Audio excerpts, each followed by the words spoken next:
Bienvenue si vous nous rejoignez tout à l'heure. Nous poursuivrons notre série sur le jeu avec un nouveau concept, le loto-spectacle. Mais avant, je vous propose de partir en voyage avec des Français qui se sont promis de trouver le meilleur pour leurs clients.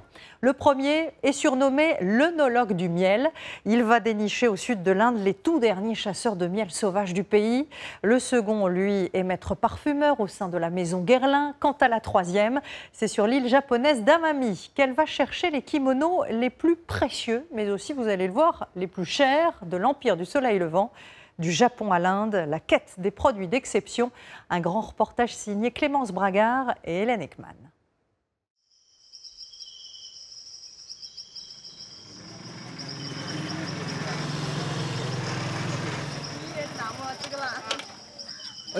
Allez, on va mettre ces cordes-là sur la moto.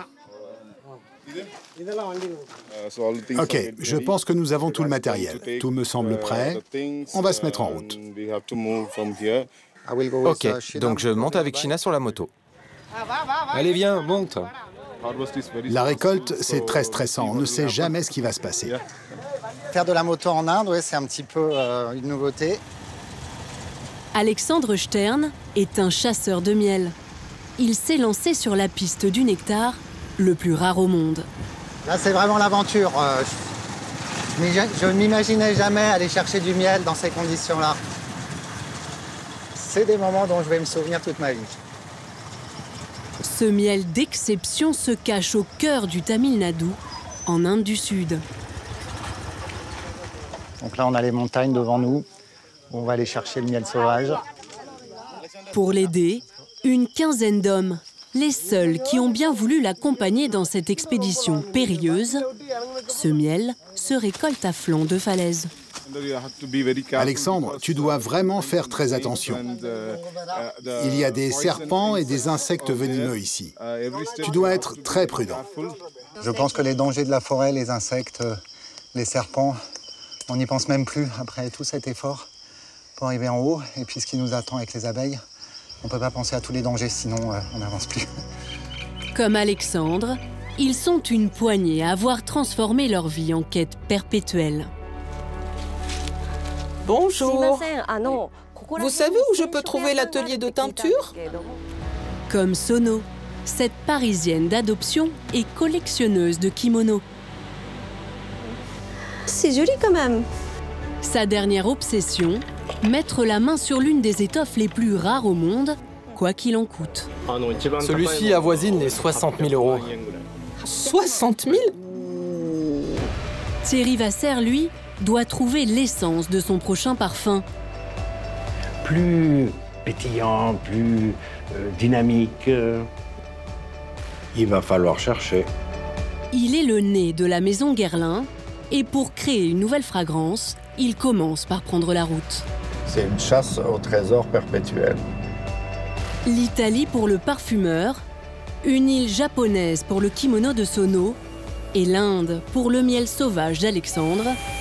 Ces chasseurs de produits d'exception vont parcourir des milliers de kilomètres pour dégoter leurs pépites. On va aller dans une région un petit peu plus montagneuse, vers Outi, où il y aura plus de végétation et donc plus de chances de trouver du miel. Leur vie d'aventure fait rêver. Mais pour réussir leur quête, ils vont devoir prendre des risques. On y est presque. Là, c'est un peu extrême quand même. Accepter de faire fausse route. Ça, c'est pas ça. Il n'a pas les caractéristiques qu'on aimerait.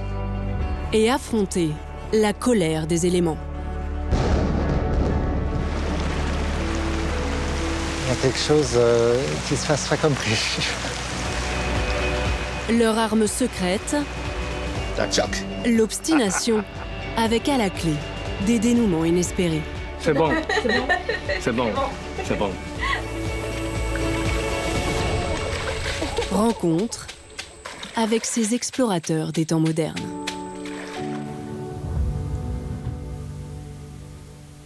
Dans son laboratoire de Montargis, Alexandre Stern est en quête du mariage parfait. On est quand même sur des assemblages au gramme près. Ce passionné de miel s'est inventé son propre métier. C'est de la création, il faut être précis. Il assemble des nectars rares pour créer des miels uniques. Et gourmand. On va rajouter un petit peu de miel d'eucalyptus. Il les vend à des chefs étoilés. Chaque assemblage, on est autour d'une idée de voyage. Et ici, c'est un voyage un petit peu exotique. C'est un miel, j'ai envie d'évoquer un petit peu l'Amérique du Sud, donc quelque chose qui soit à la fois fruité, où on sente des saveurs un peu forestières. Alexandre possède plus de 600 variétés de miel. Ici, on a des miels qui viennent du Kazakhstan. On est sur des miels de coton. Il est allé les chercher lui-même. Des volcans du Cameroun aux forêts de Tasmanie. Ils sont tous uniques et pourtant ils ont un point commun. Ils proviennent d'abeilles domestiques élevées par des apiculteurs. Dans cette quête du miel, la recherche, c'est toujours d'aller chercher le miel que personne n'a jamais goûté, d'aller découvrir des choses exceptionnelles. Et là, le prochain projet, c'est de partir à la découverte de quelque chose que j'ai jamais eu l'occasion de travailler, c'est le miel sauvage. En revenir vraiment à l'origine de ce qu'était le miel, déjà il y a plusieurs milliers d'années. Pour le trouver, Alexandre va devoir parcourir plus de 8000 km. Cap sur l'Inde du Sud, dans l'état du Tamil Nadu. Pour trouver ce miel unique, Alexandre doit d'abord rencontrer la tribu qui le récolte. Sa quête commence à Kodaikanal, à plus de 2000 mètres d'altitude. Stephen, enchanté. Enchanté, on se rencontre enfin. Stephen vend du miel en Inde. Il est l'unique contact d'Alexandre pour approcher les chasseurs de miel. Il va nous donner accès à des gens qui n'ont jamais vu d'Européens et qui sont très protecteurs de leur forêt. En fait, ils ne veulent pas trop que des gens pénètrent dans cette forêt parce qu'ils protègent des sources de miel. Finalement, ils veulent garder ça un petit peu secret. Au Tamil Nadu et à ses chasseurs de miel.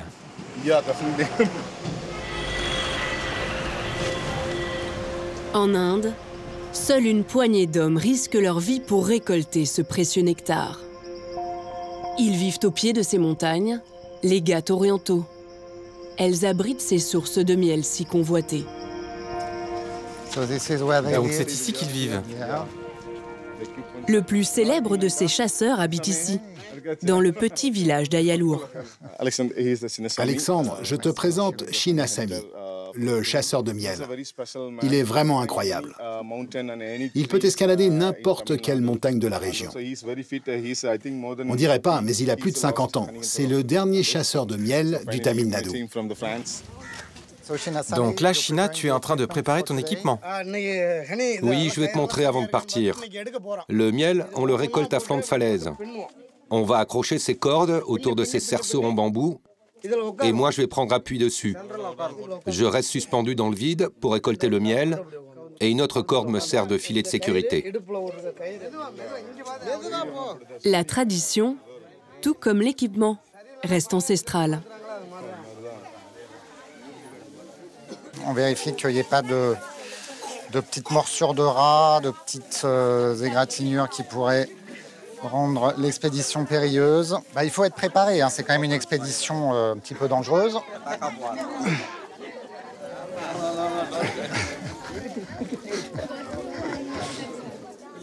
Ah, il a de la force, le Français. On dirait pas, mais il a des muscles.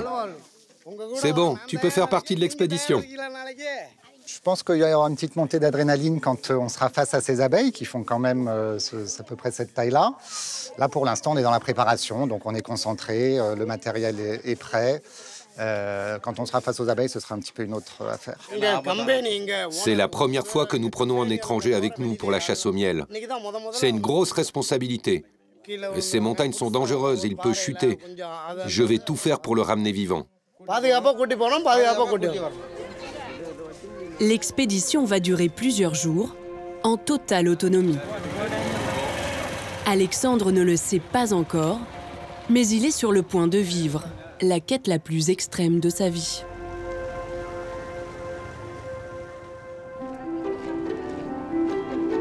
À Paris, sur la plus belle avenue du monde, Thierry Vasser est ici chez lui.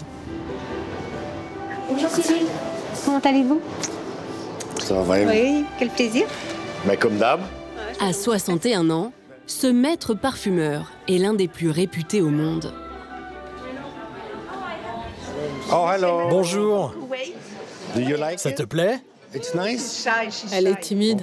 Très timide. Enjoy. Profitez bien de votre séjour à Paris. Merci. Bye. Thierry Vasser est le nez derrière les flacons mythiques de Guerlain. C'est l'eau de toilette, hein? Oui, tout à fait. En 15 ans, Alors lui, il a créé plus d'une vingtaine de parfums pour la célèbre maison. Sa passion remonte à l'enfance. ça, c'est une création de Jean-Paul Guerlain de 1965. Et c'était mon premier parfum. Enfin, puis c'est toujours le parfum que je porte d'ailleurs. À l'école, c'était pas terrible. J'étais d'abord un petit et gros. Et puis, je suis pas très poilu. Donc, tous les gamins de mon âge à l'école, babyface, moquaient de moi. Franchement, c'était pas un environnement terrible. Hein. Je détestais aller à l'école. Et en fait, la parade, je l'ai trouvée comme ça. Et en fait, c'était ma moustache. C'était mon déguisement de mec. Aujourd'hui, Thierry embellit la vie des autres en concevant des parfums. Et pour chaque nouvelle création, un seul mot d'ordre. On avait notre vétiver haïtien. La quête de l'excellence. Et le néroli. Le néroli est l'essence de fleurs d'oranger. Le vétiver, une plante dont la racine plaît beaucoup aux parfumeurs. Le néroli, ça me donne tout ce départ, toute cette lumière. Et puis ensuite, le vétiver, ce sera plutôt le corps, le fond. Il manque quelque chose. Plus pétillant, plus dynamique. Ouais, quelque chose en presque. plus. Il va falloir chercher. Son expérience et sa mémoire des odeurs le mènent vers une toute autre idée. Oui, la voilà. La bergamote. La bergamote, c'est... Une matière première d'exception, plébiscitée par les plus grands parfumeurs. L'odeur de l'essence de bergamote est non pas celle d'une orange, n'est pas l'odeur d'un citron, ça n'a rien à voir avec le grapefruit. C'est quelque chose de très particulier parce que c'est un citrus qui a un aspect extrêmement floral. La meilleure bergamote se trouve dans le sud de l'Italie. Fragile, cet agrume ne supporte pas les fortes chaleurs. Le nouveau parfum de Thierry dépend désormais de la météo calabraise.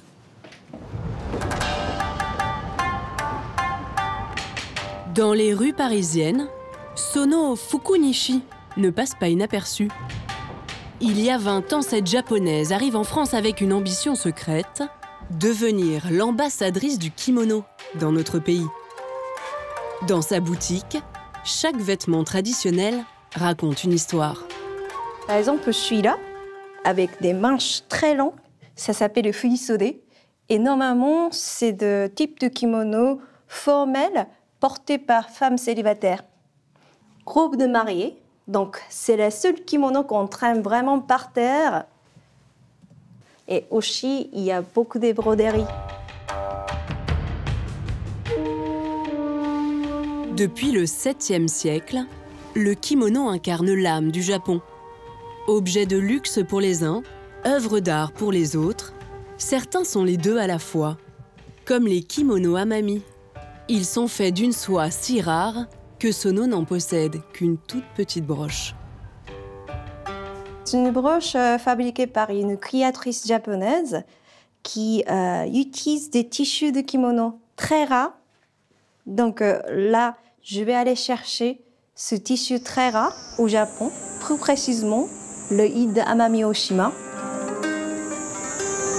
Amami Oshima, une île au sud du Japon, perdue au beau milieu de la mer de Chine. Classée au patrimoine mondial de l'UNESCO, elle détient le secret des soieries recherchées par Sono. C'est la chasse de tissus qui commence. Tous les passionnés de kimono rêvent d'avoir au moins un kimono d'Amami. Mais pour le trouver, Sono va devoir remonter le fil de ce tissu légendaire. Une soie née au cœur de cette île il y a plus de 1300 ans. C'est l'une des étoffes les plus rares au monde. On va entrer dans la forêt un peu plus loin sur la droite, mais tu dois faire très attention. Monsieur Yoshida fait un métier considéré comme extrêmement dangereux sur l'île. Il est bûcheron. Là, en fait, nous allons chercher les arbres qui s'appellent le teichigi, qui va être utilisé pour fabriquer la tenture pour le Amami Oshima Tsumugi. Et pourquoi vous êtes habillé comme ça? Alors, apparemment, c'est hyper dangereux, donc j'ai mis le combinaison de protection. Ce danger, c'est une vipère. La vipère Abu. Ces forêts en sont infestées. Dans un instant, la chute d'un des membres de la cordée en Inde va avoir de lourdes conséquences sur l'expédition d'Alexandre. Cette montagne est sacrée et la chute a une signification très claire. Les dieux de la montagne ne veulent pas de vous. On ne peut plus rester ici. Après ce qui s'est passé, on ne peut plus récolter. Allez, viens, on y va. Ce que l'on vient chercher ici depuis des générations, c'est justement ce terroir. Ce terroir où cette bergamote s'exprime d'une certaine façon. Quant à Thierry, le parfumeur, il va partir dans l'une des régions les plus pauvres d'Italie, à la recherche de ce qu'elle a de plus précieux, une bergamote d'exception. Regarde-moi ça, elle est magnifique. L'habit ne fait pas le moine. On va voir de quel bois elle se chauffe.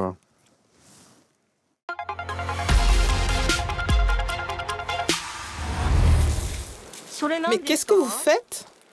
C'est un rituel pour éloigner les vipères. C'est du sel, je fais ça depuis toujours pour me protéger.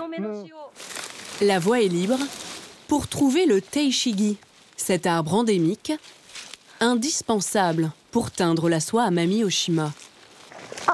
Il est où le teishigi? Seul Yoshida sait le reconnaître. J'ai mis des années pour apprendre à les repérer. Je peux essayer? Oui, vas-y doucement. Comme ça? Oui, oui, c'est bien. Mais là, ça va bientôt tomber. Finalement, c'est pas difficile à couper, mais après, je crois que ça va tomber, donc je sais pas.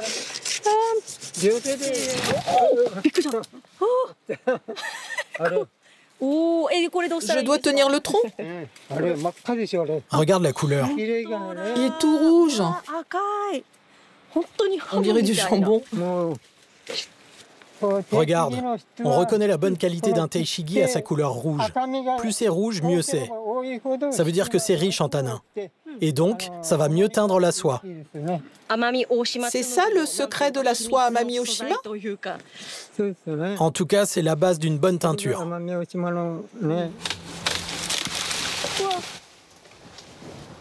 Là, j'ai hâte de voir ce que ça va donner sur la tissu. Mais Sono est bien loin d'imaginer la complexité d'un procédé vieux de plusieurs siècles. Un secret jalousement gardé par les habitants de l'île. Le trésor d'Alexandre, lui, est bien caché dans ces montagnes, en Inde du Sud. Pour le trouver, il va se lancer avec ses apiculteurs de l'extrême dans une expédition à haut risque. Stephen, on doit tout monter là-haut? Oui, on n'a pas le choix. Il n'y a pas d'eau, pas de nourriture. On doit tout apporter. Ok, ben on va y aller alors.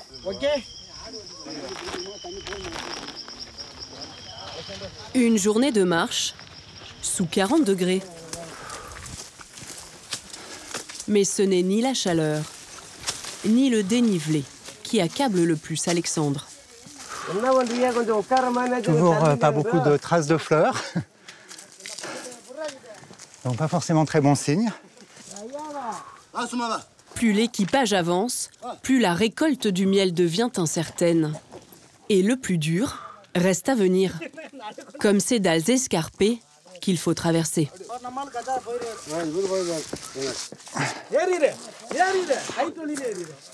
Ok, on y est presque. Là, c'est un peu extrême quand même. Là, je ne m'attendais pas à ça. À plus de 5 heures de route du premier hôpital, le moindre accident peut être fatal. Pour aller chercher du miel, on est quand même au-dessus de falaise d'une dizaine de mètres. Voilà, on a quand même quelques passages Un peu compliqué. Un passage compliqué qui vient de provoquer une chute.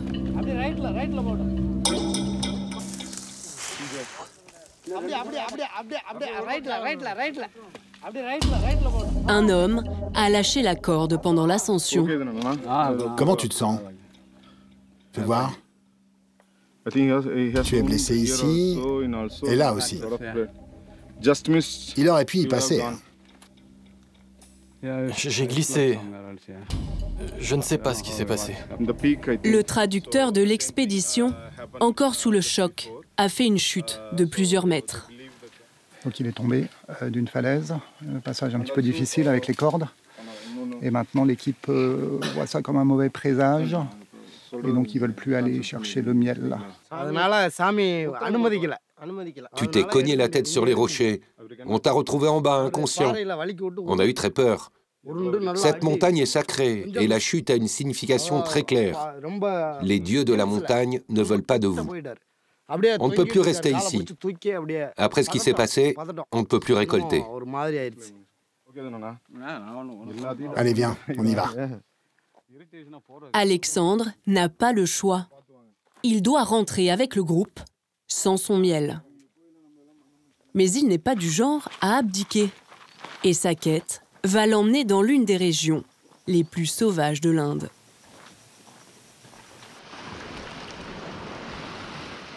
À 8000 km de là, Thierry Vasser mène lui aussi une quête difficile. Il est à la recherche de son nouveau parfum. Son enquête commence à la pointe de la botte italienne, en Calabre. C'est la région la plus pauvre du pays, et pourtant, elle recèle un trésor inestimable. En venant ici, on sait bien qu'on est au pays de la bergamote. On va certainement en trouver, bien évidemment. Mais maintenant, comment? Combien? Ça, c'est la question. C'est une chasse au trésor perpétuelle. Pour mettre la main sur cette pépite, Thierry a rendez-vous avec le roi de la bergamote. Ciao, buongiorno, salut. Gianfranco Capua et ses fils, merci. Des jumeaux. Ça va, tout va bien? Super. Chez les Capua, on cultive la bergamote de père en fils depuis 1880. C'est un territoire qui avant était sous la mer. Gianfranco veut faire découvrir aux parfumeurs son endroit préféré. Cette vue imprenable sur ses vergers. La force de cet endroit, c'est un endroit qui a beaucoup d'énergie, transmet de l'énergie, parce que c'est un contraste entre différentes visions. La partie sauvage, les montagnes, la mer, la rivière, les arbres, les bergamotes. Je pense que c'est une vallée qui a justement quelque chose de magique. Sa magie, c'est ce microclimat et les sédiments de la côte ionienne. Un mariage unique, seule cette terre en Italie peut faire pousser des bergamotiers. Ce que l'on vient chercher ici depuis des générations, c'est justement ce terroir. Ce terroir où cette bergamote s'exprime d'une certaine façon. Même si 9 bergamotes sur 10 dans le monde sont produites ici, rien n'est garanti. D'une année sur l'autre, à cause de la sécheresse, les récoltes sont de qualité très inégale. Bon, maintenant, il va falloir attaquer le sujet de la bergamote de cette année, Gianfranco. Oui. S'il ne trouve pas le citrus d'exception qu'il recherche, son parfum est voué à l'échec.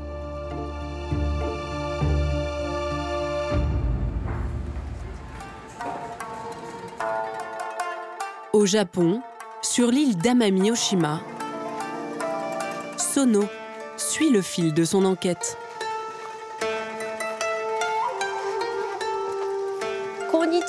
Bonjour. Qu'est-ce que vous faites? Ça, c'est le nolihari. C'est l'une des premières étapes pour réaliser la teinture de la soie Amami-Oshima. Regarde ce fil. C'est en fait 16 fils de soie collés ensemble. On fait cela pour maîtriser les parties du fil que l'on va teindre, ou pas. Je recherche justement un atelier de teinture. Vous savez où je peux en trouver un? Ouais. En fait, c'est tout droit. Vers là-bas. Là-bas? Mais j'en viens. Merci beaucoup. Ces fils de soie vont être teintés selon un procédé ancestral. Sur l'île, bonjour. Seule une poignée d'artisans maîtrisent encore la technique, comme Monsieur Maïda. Le secret de cette étoffe, c'est ce bois que Sono a récolté avec le bûcheron Yoshida. 600 kilos de ces copeaux bouillis sont nécessaires. Viens, je vais te montrer. Pour remplir ce bain de teinture. On dirait du caramel. C'est presque déjà un tissu liquide. Je peux imaginer que le fil se baigne dedans et qui change de couleur. Ça me plaît énormément. Et ça, qu'est-ce que c'est? Ce sont les fils de soie que j'ai reçus du fabricant de kimonos. Regarde, pour bien faire la teinture, il faut faire des gestes aériens. L'air doit pouvoir s'échapper, c'est ce qui donne une belle couleur. Et cette opération, il faut la répéter entre 80 et 100 fois. Entre chaque teinture, les fils de soie sont séchés avant de recommencer le procédé. C'est une sorte de rose pâle et moi je trouve déjà c'est joli quand même. Mais le véritable secret de la teinture de cette soie se cache en plein cœur de la forêt. Mais on est où ici? Regarde, c'est là où on fait la teinture. Si la soie Amami Oshima est tant convoitée, c'est pour sa couleur profonde, presque noire. Pour l'obtenir, il faut plonger cette soie si délicate dans la boue. Je trouve ça un peu bizarre de faire la teinture dans la terre. En fait, là, comment ça se passe, je comprends pas trop. Je t'explique. Cette boue est très riche en fer. Et avec le tanin de la teinture du bois, cela provoque une réaction chimique. C'est comme ça que la couleur noircit et devient si belle. Le secret des soieries Amami Oshima, c'est cette boue. On ne la trouve que sur cette île. Et comment est venue cette idée de faire de la teinture avec de la boue? Il y a longtemps, l'île a été envahie. Pour éviter de se faire voler leurs kimonos, les habitants les ont cachés dans la boue. Et quand ils les ont récupérés, la couleur avait changé. Ils étaient sublimés. Et moi aussi, je peux essayer? Mais tu veux rentrer dans la boue avec ton kimono? Oui, oui. Relève-le, sinon tu vas l'abîmer. C'est très chic, je trouve, que je fais la teinture en kimono. Allez. Yo. Attention, ça glisse.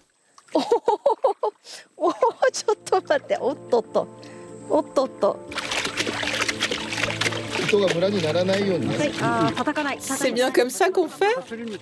La soie teintée de l'île Amami Oshima commence à prendre forme. Sono touche au but, mais elle doit encore trouver l'artisan qui va tisser le kimono de ses rêves.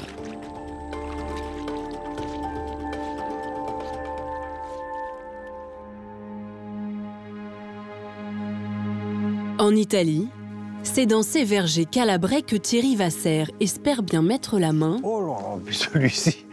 sur la bergamote de son futur parfum.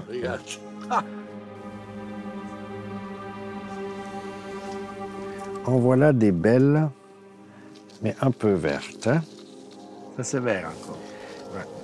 Pour tester la qualité de l'agrume, le nez a sa technique. Je gratte le fruit pour avoir l'essence qui est emprisonnée dans l'écorce que j'applique sur la peau. Ainsi, je peux sentir l'essence de bergamote. Et là, ah ouais, c'est trop zesté. Elle a presque souffré. Ah. Tu sais, de côté... Ah oui. Non, vous avez trop de notes type citron. Ouais. Ça, c'est pas ça. Pas cette année. Thierry Vasser à l'exigence des grands parfumeurs. On va essayer de trouver... Il est aujourd'hui l'un des seuls en France à se déplacer lui-même pour sourcer ses matières premières. Ah. Regarde-moi ça. Elle est magnifique. L'habit ne fait pas le moine. On va voir de quel bois elle se chauffe.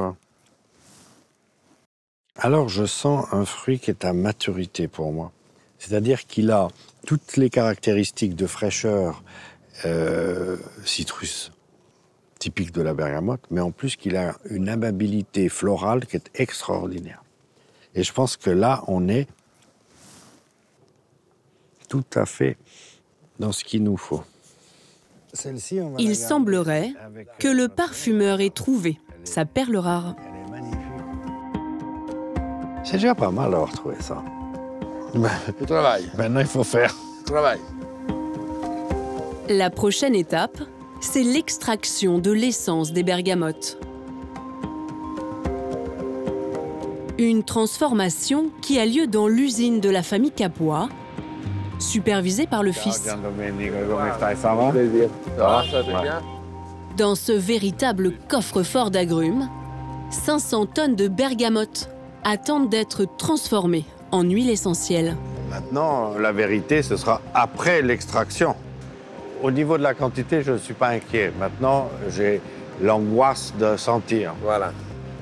Ce qui inquiète Thierry, c'est que le parfum de l'essence n'ait pas le même éclat que celui de l'agrume. Ah, attention, on va se prendre la douche, là. On va se prendre la douche.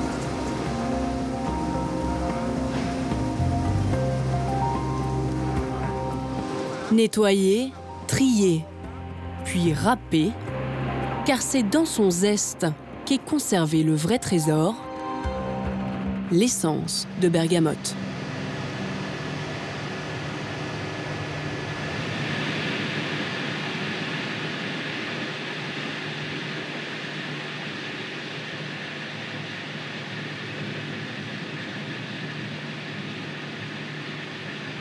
On a ce caractère de fraîcheur, le floral et le fruité dans un équilibre extraordinaire, donc on l'a. C'est inespéré, enfin je veux dire, on cherche et on trouve. Ah non, c'est top. Non, maintenant, c'est à moi de travailler. La mission de Thierry est loin d'être terminée. Il doit désormais s'atteler à la création de sa prochaine fragrance. Et l'agrume va lui réserver quelques surprises.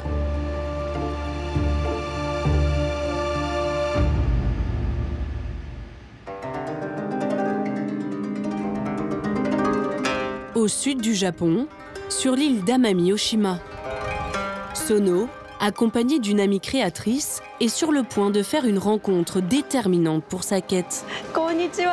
Bonjour. Monsieur Minami. Merci de nous recevoir. Bonjour, bienvenue chez nous. Il fait partie des rares tisserands de l'île qui maîtrisent encore un art qui remonte à plus de 13 siècles. Regarde sur le métier à tisser. Le fil de soie est teint à certains endroits, mais pas sur toute la longueur, grâce à une colle dont il a été enduit. Ensuite, on les assemble selon une trame prédessinée, et c'est comme cela qu'on arrive à réaliser ces motifs complexes. Sur ces vieux métiers à tisser, Madame Tokunaga assemble 1300 fils de soie pour créer ce dessin. Elle doit respecter un ordre et un positionnement très précis pour chaque fil. Regarde, le fil doit être à la bonne place. Sinon, ça décale tout et ça n'ira pas. Je le positionne au millimètre près pour que le motif soit absolument parfait. Tu vois ? C'est déjà plus net que tout à l'heure. C'est la haute couture de tissage. C'est exactement ça que on est venu chercher au Japon. Là, ce sont des bijoux. Franchement, chaque tissu est comme un bijou. Des bijoux pouvant atteindre de petites fortunes. Ce que Monsieur Minami a de plus cher, il le garde précieusement dans cette boîte. Ce tissu a un nom. Il s'appelle diamant. Parce que le porter, c'est comme être paré de diamants. Il a fallu 2 ans de travail pour ces 12 mètres de tissu. Et quel est son prix? Il coûte pas loin de 60 000 euros. 60 000?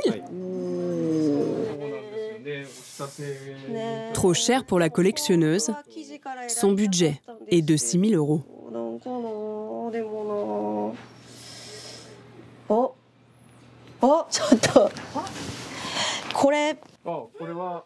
Oh, mais c'est celui que j'ai vu sur le métier à tisser. Oh, il est vraiment incroyable. Et avoir ça dans mes mains.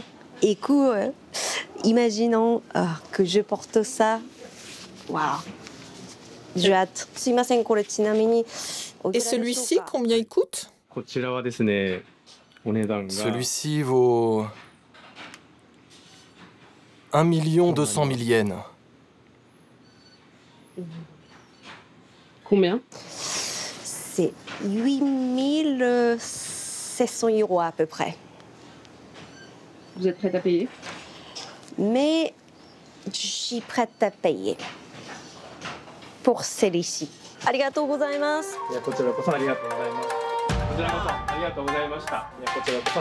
Un cérémonial de politesse arrosé de shochu, l'alcool local.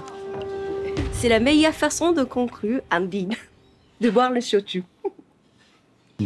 Comment dit-on délicieux en français? C'est bon. C'est bon. C'est bon. C'est bon. Mais Sono va devoir patienter. Le couturier va mettre 2 longs mois pour concevoir son kimono. Fais attention, hein. Il faut juste prier pour qu'ils ne tombent pas, parce que là, c'est vraiment impressionnant de les voir monter aussi haut. Ils doivent être à peu près 25 mètres. Dans un instant, Alexandre et toute son équipe vont devoir prendre des risques pour débusquer le fameux miel sauvage. Ah, je me suis fait piquer! Les abeilles reviennent, remets de la fumée, fais vite! Quant à Thierry, il va enfin savoir si la bergamote qu'il a trouvée en Italie va lui permettre d'élaborer le nouveau parfum de la prestigieuse maison.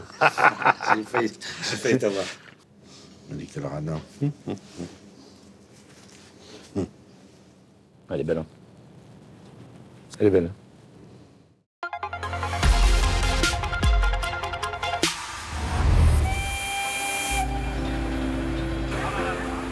En Inde du Sud, Alexandre repart de zéro. Il est en route pour les Nilgiris, les montagnes bleues du Karnataka, à l'ouest du pays. Cette fois-ci, c'est dans la cime des arbres que se cache le miel qu'il convoite. Et déjà tout en bas, les abeilles sont là.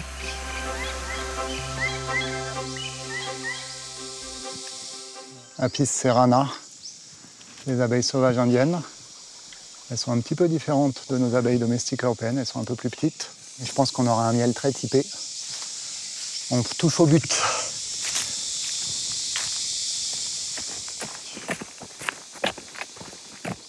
Dans cette forêt tropicale vit un peuple indigène réputé pour chasser le miel, les Kota. Chandran, enchanté de faire ta connaissance. Bienvenue chez nous. Je te présente Prakash, Sadish, c'est Méga.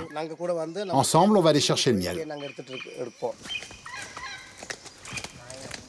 Ce nectar, Chandran sait exactement où le trouver. Cela fait plusieurs jours qu'il a repéré une ruche. Alors c'est ici? Regarde là-haut, elle est énorme. On a vraiment de la chance. On ne va pas laisser passer cette ruche. Il faut la récolter. Là, je crois qu'on y est enfin. Au bout de notre quête, on a une ruche qui nous attend juste au-dessus de nous. Là, ça devient un petit peu plus concret. Je pense qu'on va enfin pouvoir goûter au miel sauvage. Ça nous a échappé depuis plusieurs jours. La ruche est nichée à plus de 25 mètres de hauteur. Grâce à ce bambou, elle est à portée de main. Une échelle, une ruche, Chandran et ses hommes, Alexandre n'a jamais été aussi près du but, mais il y a un détail auquel il n'avait pas pensé. Là, il faut se dépêcher et il faut effectivement faire une petite demande aux dieux pour qu'ils arrivent, qu'on arrive à avoir du miel avant que la pluie tombe.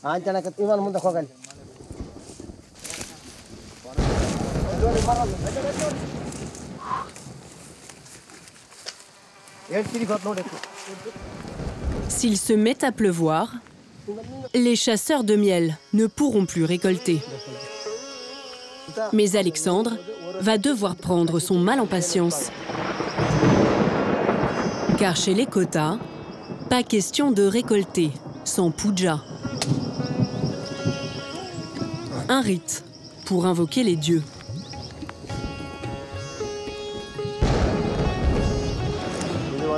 Cette prière, on l'adresse aux abeilles et à la gardienne de la forêt. Elle est indispensable pour qu'il n'arrive rien à mes gars quand ils montent aux arbres. Je suis toujours un tout petit peu inquiet. Chaque minute qui passe peut nous ramener la pluie. Évidemment, on n'a jamais été aussi proche. Mais à peine la prière terminée, les premières gouttes commencent à tomber. Je pense que il y a quelque chose qui se passe pas comme prévu. C'est la deuxième tentative où on est très près du but. Et là, je ne sais plus ce qui va se passer. Pour Alexandre, cette quête du miel sauvage s'est transformée en quête maudite. Malgré la pluie, fais attention, hein. Les chasseurs de miel vont tenter d'atteindre la ruche, au péril de leur vie. Ils n'ont que très peu de temps. Il va faire nuit, dans moins d'1 heure. Il faut juste prier pour qu'ils ne tombent pas, parce que là, c'est vraiment impressionnant de les voir monter aussi haut. Ils doivent être à peu près 25 mètres, sans aucune protection et sans aucun cordage. Voilà, c'est vraiment des héros d'être capables de faire ça. Plus dangereux encore, ces abeilles qui recouvrent la ruche par milliers. Leur attaque peut être mortelle. Mais de la fumée, elles viennent sur vous. Cette fumée empêche les abeilles de communiquer entre elles et donc d'attaquer en groupe. Mais la protection reste dérisoire. Ah, je me suis fait piquer! Les abeilles reviennent, remets de la fumée, fais vite! C'est l'étape la plus dangereuse. Chasser les abeilles de leur ruche. C'est très stressant et on voit que l'essaim qui était compact sur la ruche est complètement en train de voler autour d'eux. Et en fait, on voit les rayons à nu, beaucoup plus blancs, alors qu'avant, ils étaient recouverts par les abeilles. Je vais prendre cette partie-là. Je commence à découper. Doucement, doucement. Voilà, comme ça. Ne va pas trop vite. Et ne touche pas au cœur de la ruche. La reine doit rester dedans. Voilà, je l'ai. Voilà, c'est bon, je l'ai enfin. Il en reste encore un peu. Je vais le prendre aussi.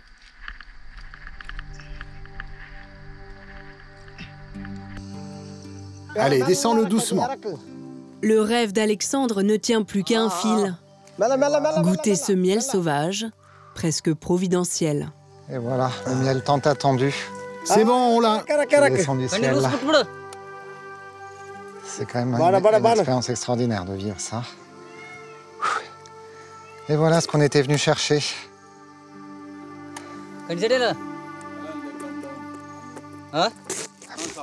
Tu as attendu ça si longtemps, alors vas-y, goûte-le maintenant. Ok.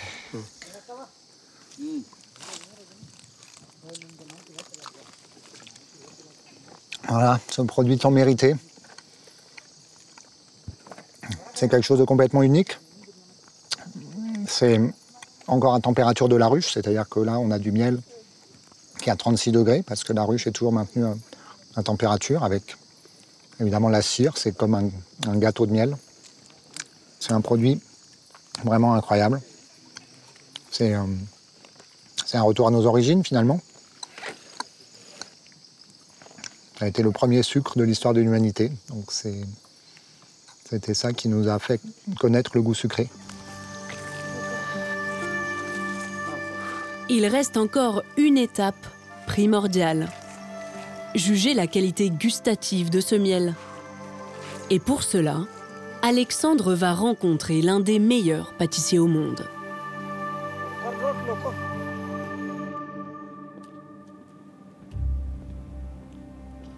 De retour en France, à Orphin dans les Yvelines, Thierry Vasseur est dans l'unique usine de la maison de parfumerie. Alors, sa nouvelle création va enfin voir le jour. Salut Polo, t'es déjà à la cuisine? Bonjour Thierry, comment tu vas? Ça va et toi? Ça va bien. Polo Dinis est assembleur. Devant lui, un orgue à essence. Lavande, jasmin, santal, une palette de 120 matières premières. Mais la formule secrète, c'est Thierry qui l'a imaginée. Et elle contient de la bergamote. Tu parles. Tac, tac. J'ai failli t'avoir. On dit que le radin. Elle est belle. Hein. Elle est belle. Là, on est en face de quelque chose où ça paraît simple comme ça, mais obtenir une qualité de bergamote comme ça, c'est pas donné à tout le monde. Hein. En plus de l'agrume italien, ce parfum sera composé de vétiver et de néroli. Commence par le néroli. L'essence de fleurs d'oranger. Il ne faut pas beaucoup. Et je te propose donc de peser celle-ci en premier. Les proportions, quant à elles, restent strictement confidentielles. On parle de précision de la pesée. Là, tu y es presque. Cette étape est primordiale. La moindre erreur peut altérer le parfum. L'idée après, c'est vraiment d'aller mettre 25 grammes et ni 26 et ni 25,1, encore moins 24,9. Donc du coup, on va mettre 25 grammes et ce sera le poids voulu par la formule. L'erreur est interdite. On ne peut pas se le permettre parce que l'enjeu, il est déjà engagé sur nos matières premières. On dit qu'elles sont rares, mais on oublie de dire aussi qu'elles sont pour certaines très onéreuses.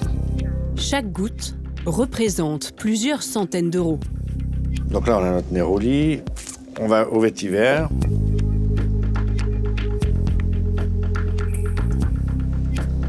C'est les moments que j'adore, ces moments de vérité.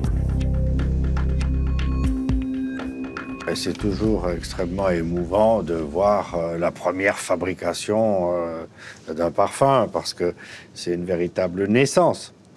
C'est la maternité, c'est la pouponnière. Et après, c'est Tata Polo qui s'en occupe des enfants. Ah, ça. La bergamote a-t-elle porté ses fruits? Pour le savoir, Thierry Vasseur devra patienter encore 1 mois. Ah, bien. Le temps pour la fragrance de macérer avec de l'éthanol dans ces gigantesques cuves.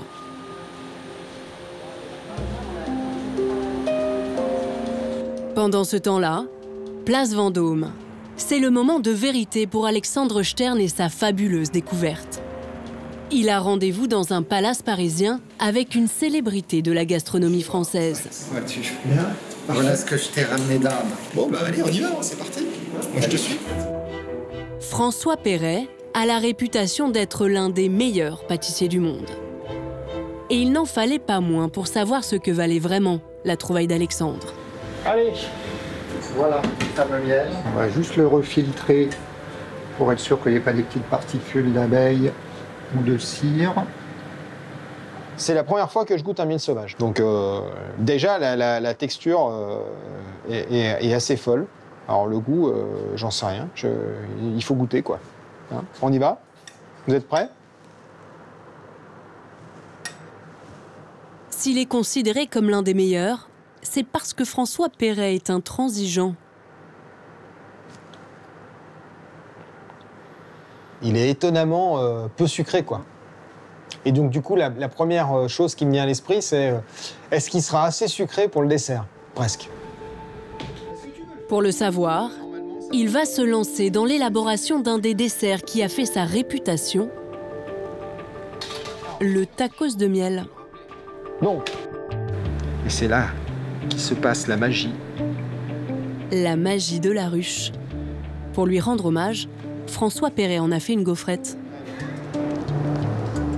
Garnissez-la d'une crème de Bresse, sa région natale, parsemée de framboises et d'éclats de pistache à la fleur de sel. Le tour est joué. Le dessert est prêt à être sublimé par son nectar d'exception. On va regarnir les alvéoles.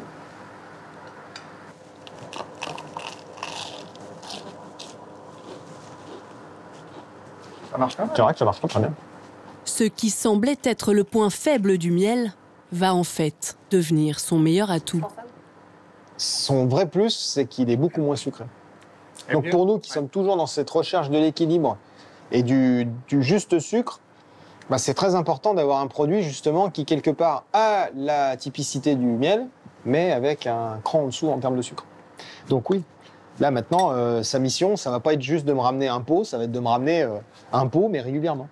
Voilà, l'approvisionnement n'est pas évident sur ce produit, mais j'arriverai à t'en trouver. Mais c'est ça, il faut pas me faire rêver, quoi. Il faut voilà. Hein, je veux le produit maintenant. Des forêts du Tamil Nadu aux cuisines du Ritz, c'est peut-être ça, la raison d'être d'un chasseur de produits d'exception. Être le premier à faire découvrir ce qu'il y a de meilleur. À Paris, Sono vient de recevoir un colis de l'île d'Amami-Oshima. Après 2 mois d'attente, elle va enfin découvrir son kimono.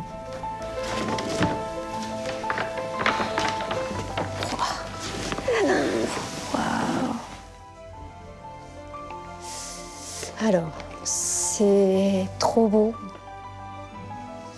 Sans mots. Il aura fallu 7 mois de travail et pas moins de 40 étapes pour créer ce kimono.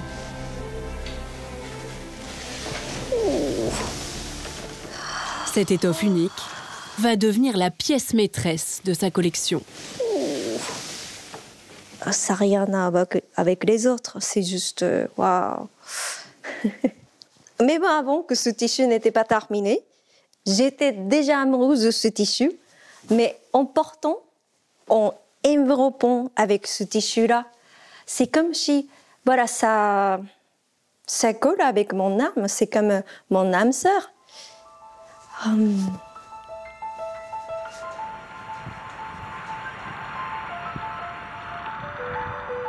Dans les Yvelines,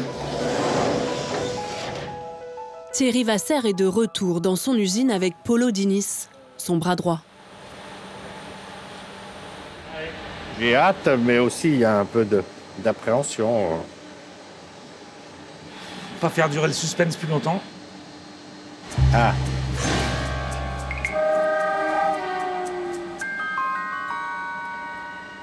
Après 1 mois d'attente, le parfumeur s'apprête à découvrir le résultat de la macération.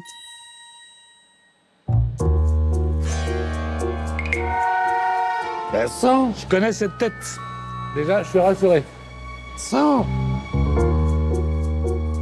Ah, je le connais un petit peu, le monsieur. Quand je le vois avec cette trombine-là, là, je me dis que c'est pas mal. Là, ce qu'il est en train de se mettre dans la narine, à mon avis, ça a l'air pas mal. Et je le confirme, c'est juste magique. Il y a le Neroli qui s'exprime tout de suite en duo avec la bergamote. On sent le vétiver derrière qui a une profondeur. C'est fantastique. Bravo, félicitations. C'est un bel enfant. Bravo. Bravo, Thierry. Allez, c'est parti. Sa progéniture, Thierry Vasser va l'habiller d'un flacon avant de la présenter à ceux qui l'aiment séduire, ses meilleurs clients. Alors, je vous fais découvrir notre dernier aqua.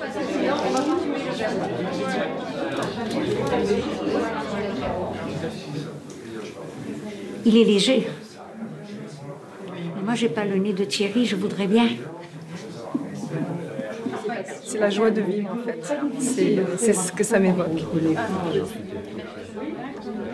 Je cherche pas un résultat. Je cherche une émotion que je peux transmettre.